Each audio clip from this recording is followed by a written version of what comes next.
यावेळी पहिल्यांदाच भाजपच्या चिन्हावर दोन्ही राजे एकत्र लढत आहेत. म्हणजे आतापर्यंत आघाडीवरून निवडणुका होत होत्या. निकालात कसा वाटतोय? निकाल काय अडचण मला वाटत नाही.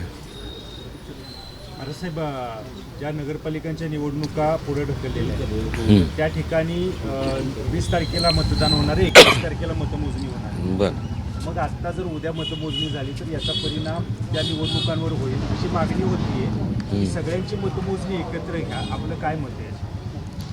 आता निवडणूक आयोग ते निर्णय घेणार. तो मी त्यांच्या वतीने असं कसं मी प्रतिक्रिया देणं हे योग्य ठरणार नाही.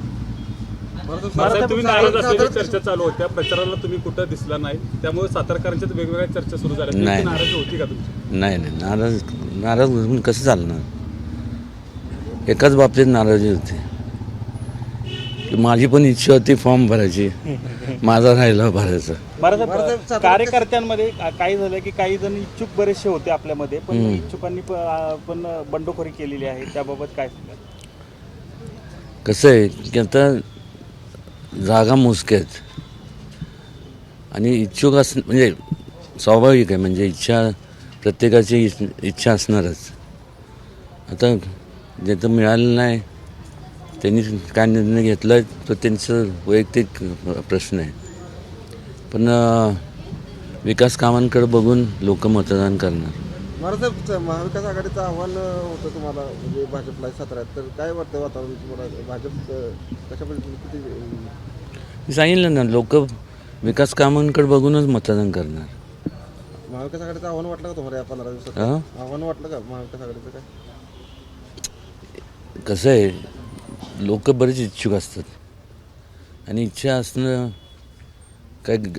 असणं काय गैर नाही. पण लोक विकास कामांकडे बघून मतदान करणार.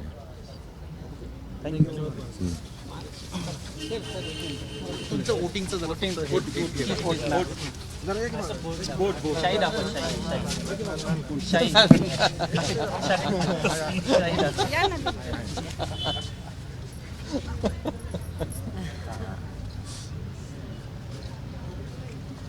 माझी कोणी शिफारस केली?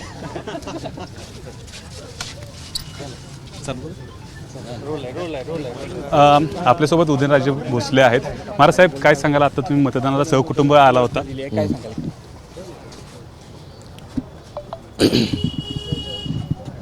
मग कसं आलं पाहिजे? सगळीकडे तर ठिकठिकाणी जात असताना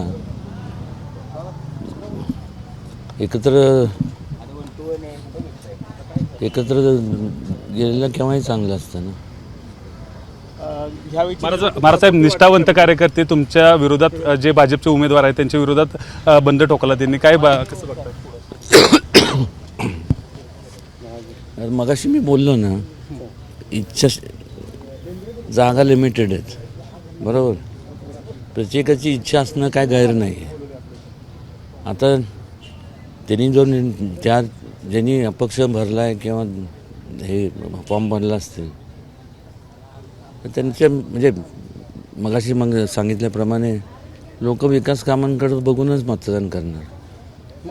स्वबळावर निवडणूक जी आहे ती यावेळी लढवली गेलेली आहे खरं तर भाजपच्या वतीनं. पण इकडे दोन्ही मित्रपक्ष असतील किंवा इतरचं आव्हान आहे का आपल्यासमोर? कशा पद्धतीने बघता? आता मगाशी तू बोललो ना, आपल्याला इच्छा असणं काही गैर नाही ना.